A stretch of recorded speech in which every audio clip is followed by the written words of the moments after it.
آنکھوں سے بھی ایذا ہوتی ہے، منہ سکیڑنے سے بھی ایذا ہوتی ہے، ہاتھ کے اشارے سے بھی ایذا ہوتی ہے، ٹانگ کے اشارے سے بھی ایذا ہوتی ہے کہ ٹانگ لہراتے ہوئے کہا کہ ایک رکھوں گا، اشارے سے کہا، یہ بھی تو ایذا ہوئی نا، جبکہ بے وجہ شرعی ایسا کیا تو یہ بھی ایذا ہوئی۔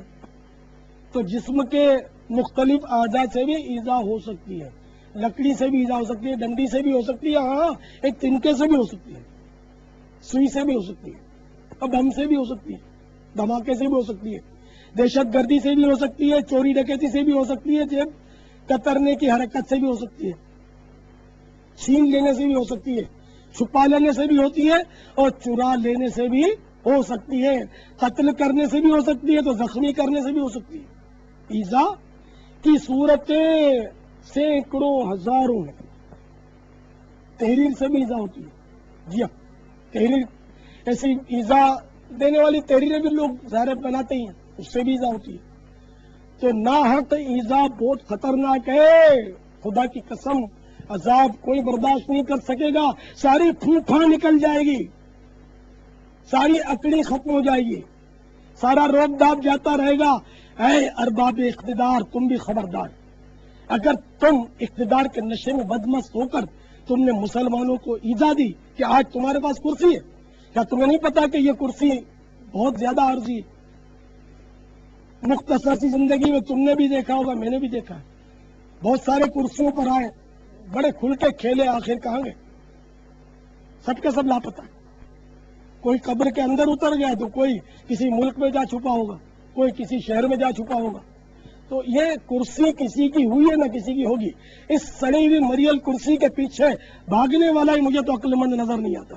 تو بیچارہ کوئی ایسے ہی ہے کہ جو ایسی کرسیوں کے پیچھے بھاگتا ہے، اس کے لیے معاذ اللہ پھر قتل و غارت گری بھی کرتا ہو، معاذ اللہ ثم معاذ اللہ، اور سیاستیں کھیلتا ہو اور ترکیبیں بناتا ہو، رشوتیں دیتا ہو، توبہ توبہ توبہ۔ خدا کی قسم اگر مجھے تو کسی ملک کا مفت میں گھر چل کر بھی کوئی وزیر اعظم بنائے نا تو میں نہیں بنوں گا۔ ٹھیک ہے، شیخ چلنے والی بات ہے، لیکن میں نے تو اپنے دل کی بات کہی ہے۔ بدگمانی کرو گے تم پھنس جاؤ گے کہ یہ ایسے ہانکتا ہے، نہیں، بدگمانی مت کرنا، میں نے اپنے دل کے جذبات ادا کیے ہیں۔ مجھے غلامی مصطفیٰ کی کرسی چاہیے، ذائع نصیب غلامی مصطفیٰ کی کرسی مل جائے تو پھر تو کیا بات ہے۔ تخت سکندری پر وہ تھوکتے نہیں ہیں، بستر لگا ہوا ہے جن کا تیری گلی میں، تو کاش ہمیں تو غلامی مصطفیٰ کی کرسی مل جائے۔ تو دنیا کے مختلف ملکوں میں سننے والوں، مدنی چینل کے ذریعے سننے والے، تم بھی غور کرتے چلو۔ الحمدللہ اس وقت مجھے ایک لسٹ ملی ہے جس میں بے شمار مقامات پر اسلامی بہنوں کے اجتماعات بھی جاری ہیں، اور دنیا کے کئی ممالک میں اسلامی بھائی بھی سن رہے ہیں۔ آسٹریلیا، بنگلہ دیش، کینیڈا، چین، جرمنی، گریس، یونان، Hong Kong, Hind, Italy, Japan, Korea, Kuwait, Malaysia, Mauritius, Mozambique, Nepal, Netherland, New Zealand, Oman, Qatar, South Africa, Spain, Tanzania, عرب امارات، یو کے، انگلینڈ، امریکہ، سری لنکا۔ اور یہ بیان اس وقت صحیح بات یہ کہ مدینہ منورہ زادہ اللہ شرفہ و تکریمہ پہنچ رہا ہے، وہاں سے مکہ مکرمہ جا رہا ہے۔ یہ عقیدت کی بولی بول رہا ہوں، وہاں بھی سن رہے ہیں اسلامی بھائی۔ تو یہ کہ وہاں مدینہ پاک جا رہا ہے، پھر مکہ مکرمہ پہنچ رہا ہے، اور پھر مکہ مدینہ کی برکتیں لیے ہوئے باب المدینہ سے ہوتا ہوا دنیا بھر میں اپنا فیض یہ اجتماع لٹا رہا ہے۔ الحمدللہ ثم الحمدللہ۔ صلی علی الحبیب صلی اللہ تعالی علی محمد۔ تو اے سب سننے والوں اور ساری سننے والیوں، ہمارے بزرگان دین رحمہم اللہ المبین دوسروں کے حقوق کے معاملے میں انتہائی درجہ حساس ہوتے تھے، اور ادائیگی یہ حق میں حیرت انگیز حد تک محتاط تھے۔ چنانچہ حضرت سیدنا عبداللہ بن مبارک رحمت اللہ تعالی علیہ ملک شام میں چند روز کے لیے مقیم ہوئے، وہاں احادیث مبارکہ لکھتے رہے۔ ایک بار ان کا قلم ٹوٹ گیا، لہذا عاریتاً یعنی وقتی طور پر کسی اور سے دوسرا قلم مانگ لیا، واپسی پر وہ قلم بھولے سے وطن ساتھ لیتے آئے۔ جب یاد آیا تو صرف قلم واپس دینے کے لیے آپ رحمت اللہ تعالی علیہ نے اپنے وطن سے ملک شام کا سفر اختیار کیا۔ تو دیکھا آپ نے ہمارے اسلاف رحمہم اللہ تعالی پرائی چیز کے معاملے میں کس قدر ڈرتے تھے، مگر افسوس، 100 کروڑ افسوس، ہم اس معاملے میں کس قدر بے خوف ہوتے جا رہے ہیں۔ یاد رکھیے، جان بوجھ کر دوسروں کی چیزیں رکھ لینا اگرچہ بہت آسان معلوم ہوتا ہے، مگر قیامت میں صاحب حق کو اس کا بدلہ چکانا اور اس کو راضی کرنا بہت ہی مشکل ہو جائے گا۔ اس لیے دوسروں کے ایک ایک دانے اور ایک ایک تنکے کے بارے میں بھی احتیاط کرنی چاہیے۔ بغیر اجازت کسی کی کوئی چیز، مثلا چادر، تولیہ، برتن، چارپائی، کرسی وغیرہ وغیرہ ہرگز استعمال نہیں کرنی چاہیے۔ ہاں، اگر ان چیزوں کے مالک کی طرف سے اذن عام ہو اور عرف والا کوئی معاملہ ہو تو پھر استعمال کرنے میں حرج نہیں۔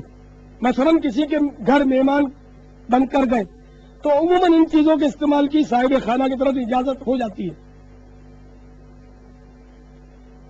اکثر دیکھا جاتا ہے کہ لوگ مسجد میں بغیر اجازت،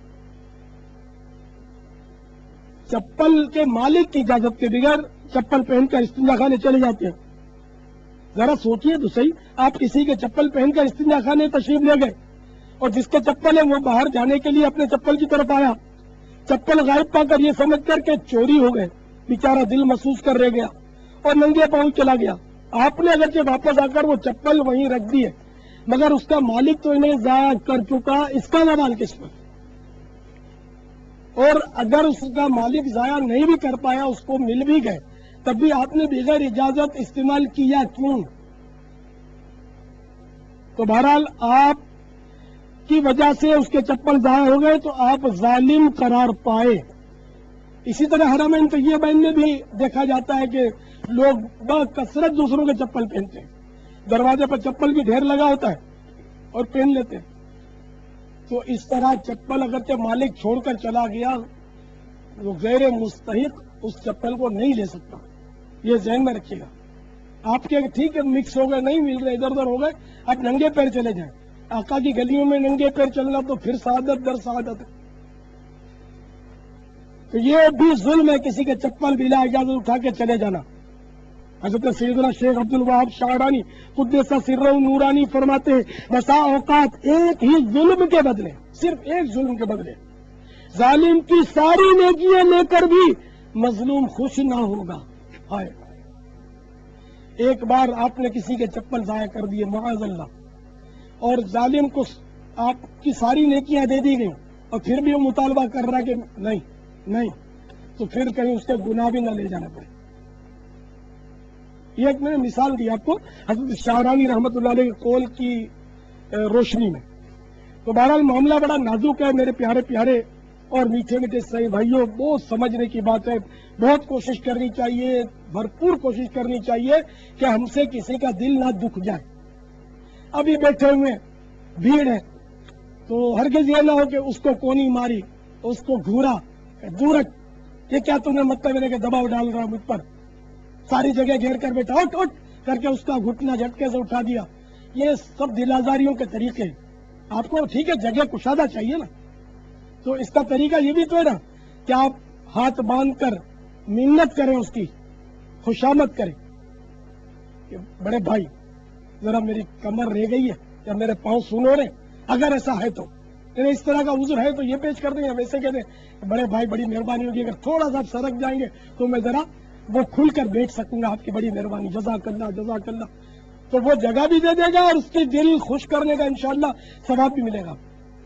جگہ دے کر وہ خوش ہو جائے گا، اور اپنے آنکھیں نکالی، اس کو گھورا، ہٹ کیا ساری میرے باپ کی جگہ ہے، گھیر کے بیٹھ گیا ہے۔ تو اگر اس نے جگہ دے بھی دی تو یقین مانے اس کا دل ایسا دکھے گا، ایسا دکھے گا، عین ممکن ہے کہ سارے صحرائے مدینہ کے اجتماع کا ثواب لے کر بھی وہ آخرت میں راضی نہ ہو، بلکہ زندگی کی پچھلی نیکیاں بھی دینی پڑ جائیں۔ عین ممکن ہے کہ اس کا دل ایسا دکھ جائے، ایسا دکھ جائے، سو دکھ جائے کہ وہ اپنے گناہ بھی آپ کے متھے تھوپ کر مسکراتا ہوا جنت میں چلا جائے اور آپ روتے ہوئے جہنم میں جا گرے۔ تو اگر کسی آس پاس والے کا دل دکھا بیٹھے، آپ کا پڑوسی ہے کچھ دیر کے لیے، اس کا بھی یاد رکھیے، تھوڑی دیر کے لیے جو برابر میں بیٹھا، بس میں آپ کی سیٹ پر بیٹھا، یہ بھی ایک طرح کا حق ہے، حق کے پڑوس کا۔ اس میں بھی قیامت دن سوال ہوگا کہ حق کے ہمسائیگی اس معاملے میں تم نے ادا کیا کہ نہیں۔ تو اس لیے ایسوں کے ساتھ بھی حسن سلوک ہی کرنا، خود دبوچ، خود اپنے بھیج جائے، سکڑ جائے، پہلے آپ کو تکلیف ہوتی ہے، دوسروں کو راحت پہنچائے تو آپ کو اللہ راحت نصیب کرے گا. آپ کو انشاءاللہ قبر میں راحت ملے گی، اس سے پہلے نزا میں ملے گی انشاءاللہ، اس سے پہلے دنیا میں بھی راحت ملے گی، قیامت میں بھی راحت ملے گی، اور جنت کی ابدی راحت نصیب ہوگی انشاءاللہ. دلوں کو خوش کرنا سیکھ لو، مسلمانوں کے دل جوئی کرنا سیکھ لو. مجھے حدیث پاک یاد آ رہی ہے کہ فرضوں کے بعد سب سے افضل عمل مسلمانوں کا دل خوش کرنا ہے، شرعی اعتبار سے خوش کرنا.